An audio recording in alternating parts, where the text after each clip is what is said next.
friends, welcome to Secret of Samayal. இன்னைக்கு நான் பார்க்க போறது ரொம்ப ஹெல்தியான ஒரு பச்சடி ரெசிபி. இது வந்துட்டு வாழைத்தண்டு பச்சடி. வாழைத்தண்டு பத்தி உங்க எல்லாத்துக்குமே நல்லா தெரிஞ்சிருக்கும். இதுல வந்துட்டு நிறைய நீர் சத்து இருக்கு. இது வந்துட்டு கிட்னி ஸ்டோன்ஸ்லாம் இருந்துச்சுன்னா இதை எடுத்துக்க சொல்லுவாங்க. இது ரொம்பவே நல்லது. ஜூஸாவோ இல்ல பொரியலாவோ ஏதோ ஒரு விதத்துல இதை வந்துட்டு வீக்லி ஒன்ஸ் ஆர் ட்வைஸ் நீங்க கண்டிப்பா எடுத்துக்கணும். இதுல வந்து எக்கச்சக்கமா ஃபைபர் கண்டென்ட் இருக்குது. அந்த ஃபைபர் கண்டென்ட்னால உங்களுக்கு வந்துட்டு டைஜஷன் வந்துட்டு ஈஸியா இருக்கும், கான்ஸ்டிபேஷனே வராது. அப்புறம் நீர் கடுப்பு, நீர் சுருக்கு அந்த மாதிரி ப்ராப்ளம்ஸ் இருந்துச்சுன்னா உங்களுக்கு அதிகம் வந்து இது கண்ட்ரோல் பண்ணும். ரெகுலரா நீங்க வாழைத்தண்டு எடுத்துக்கிட்டீங்கன்னா ஒரே மாதிரி சாப்பிட போர் அடிக்குது அப்படின்னா நீங்க வந்துட்டு இந்த மாதிரி பச்சடி இல்ல ஒரு நாளைக்கு பொரியல், ஒரு நாளைக்கு சாலட் அந்த மாதிரி மாத்தி நீங்க செஞ்சு சாப்பிடலாம். இந்த தயிர் பச்சடி வந்துட்டு நீங்க வந்துட்டு ரைஸ்க்கே கூட வச்சு சாப்பிடலாம், கூட போட்டு சாப்பிடலாம். ரொம்பவே நல்லா இருக்கும். இந்த டேஸ்டியான வாழைத்தண்டு பச்சடி எப்படி செய்யறது அப்படின்னு பாக்குறதுக்கு முன்னாடி நீங்க என்னோட சேனலுக்கு இப்பதான் முதல் முறையா வரீங்கன்னா இந்த வீடியோ கீழே இருக்கிற சப்ஸ்கிரிப்ஷன் பட்டனை மறக்காம பிரஸ் பண்ணுங்க. அதுக்கு பக்கத்துல இருக்கிற நோட்டிபிகேஷன் பெல்லையும் மறக்காம கிளிக் பண்ணிடுங்க. அப்பதான் என்னோட ஃபியூச்சர் நோட்டிபிகேஷன்ஸ் உங்களுக்கு உடனே வந்து சேரும். சரி வாங்க, இப்போ இந்த டேஸ்டியான வாழைத்தண்டு பச்சடி எப்படி செய்யலாம்னு பார்க்கலாம்.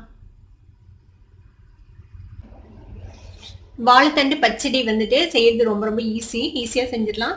இதுக்கு என்னென்ன வேணும் அப்படின்னு ஃபர்ஸ்ட் பார்த்துக்கலாம். இதுக்கு வந்துட்டு வாழைத்தண்டு வேணும்.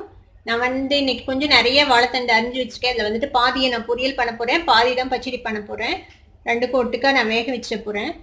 பாருங்க, இந்த மாதிரி நல்லா சின்ன பீசஸா நறுக்கி வச்சுக்கோங்க. இதுல வந்துட்டு நார் இல்லை. இது வந்து எங்க வீட்டு மரத்துல இருந்து வெட்டின வாழைத்தண்டு. இதுல வந்துட்டு கொஞ்சம் கூட நாரே இல்லை.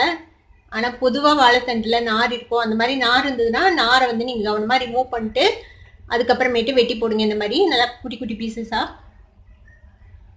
இது வந்து ஃபர்ஸ்ட் வெட்டி நீங்க வந்துட்டு மோர் தண்ணியில போட்டுருங்க. நான் வந்து மோர் தண்ணியில இருந்து வடிச்சு எடுத்து நார்மல் வாட்டர்ல போட்டு வச்சிருக்கேன். இப்போ இது இப்படியே நான் வேக வைக்க போறேன். வேக வைக்கும் போது இன்னொரு டிப் என்னன்னா, தண்ணி வந்து ரொம்ப கரெக்டா வச்சிங்கன்னா நீங்க தண்ணியை வடிக்க தேவை இருக்காது. நம்ம அப்படியே யூஸ் பண்ணிடலாம், எதுவும் வேஸ்ட் ஆகாது. இதுக்கு வந்துட்டு ஒரு 3/4 கப் அளவுக்கு தயிர் எடுத்து வச்சிருக்கேன். நல்லா ஃப்ரெஷ்ஷான கேர்டா எடுத்து வச்சுக்கோங்க, நல்லா திக்கான கேர்ட். இதுக்கு வந்துட்டு ஒரு மசாலா நம்ம அரைக்கணும். அதுக்கு என்னென்ன வேணும்னா, 1 டேபிள் ஸ்பூன் அளவுக்கு தேங்காய், ஒரே ஒரு பச்சை மிளகாய் எடுத்திருக்கேன், கொஞ்சோண்டு இஞ்சி, கொஞ்சமா சீரகம். இப்போ அடுப்புல வச்சுட்டேன். நான் கொஞ்சமா உப்பு போட்டுக்கலாம். மறுபடியும் நம்ம தயிர்ல கொஞ்சமா உப்பு சேர்த்திக்கலாம், இதுல கொஞ்சமா சேர்த்திக்கலாம்.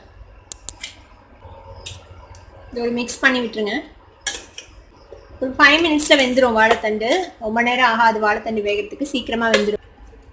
வாழைத்தண்டு வேகிறதுக்குள்ள நம்ம இந்த மசாலாவை ரெடி பண்ணிடலாம். இதுக்கு வந்துட்டு இந்த தேங்காய், இந்த பச்சை மிளகாய், இஞ்சி, சீரகம் நாளையும் அரைச்சிக்கலாம். இதுல வந்து தண்ணியை ஊற்ற தேவையில்லை, அப்படியே அரைச்சிக்கலாம். தேவைப்பட்டா சும்மா லைட்டா ஒரே ஒரு டீஸ்பூன் அளவுக்கு தண்ணி விட்டு அதை அரைச்சிக்கோங்க. இப்ப பாருங்க, இந்த மாதிரி அரைச்சி எடுத்துக்கோங்க. நான் வந்து தண்ணியே விடலை, அப்படியே அரைச்சி எடுத்துட்டேன். ரொம்ப நைஸா அரைக்க தேவையில்லை, ஒரு மாதிரி கோர்ஸ் பேஸ்டா அரைச்சிங்கன்னா போதும். பாருங்க, ஒரு 5 நிமிஷம் இருக்குது, நல்லா வெந்துருச்சு.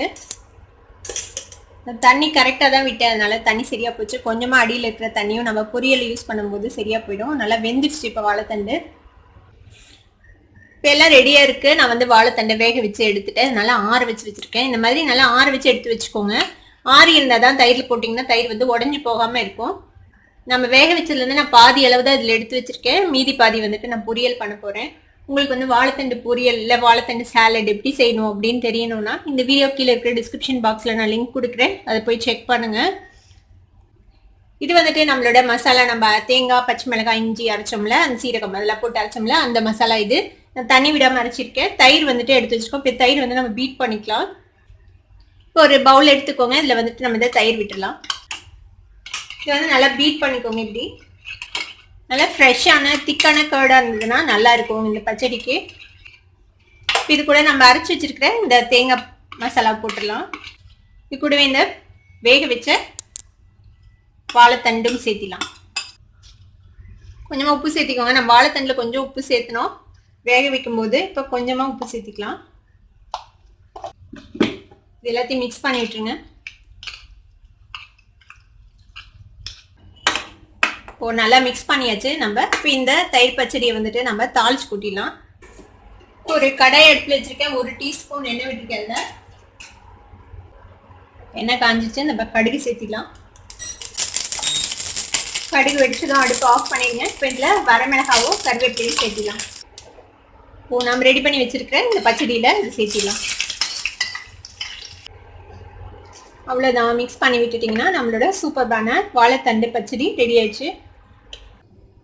இந்த ஹெல்தியான வாழைத்தண்டு பச்சடியை நீங்களும் ட்ரை பண்ணி பார்த்துட்டு எப்படி இருந்தது அப்படின்னு எனக்கு கமெண்ட்ஸ்ல ஃபீட்பேக் கொடுங்க. இந்த வீடியோ உங்களுக்கு பிடிச்சிருந்ததுன்னா சப்ஸ்கிரைப் பண்ணுங்க, பக்கத்துல இருக்கிற பெல் ஐக்கானை கிளிக் பண்ணுங்க. அப்பதான் என்னோட நோட்டிபிகேஷன்ஸ் உடனே உங்களுக்கு வந்து சேரும். லைக் பண்ணுங்க, ஷேர் பண்ணுங்க. தேங்க்யூ ஃபார் வாட்சிங் this video viewers. Bye bye.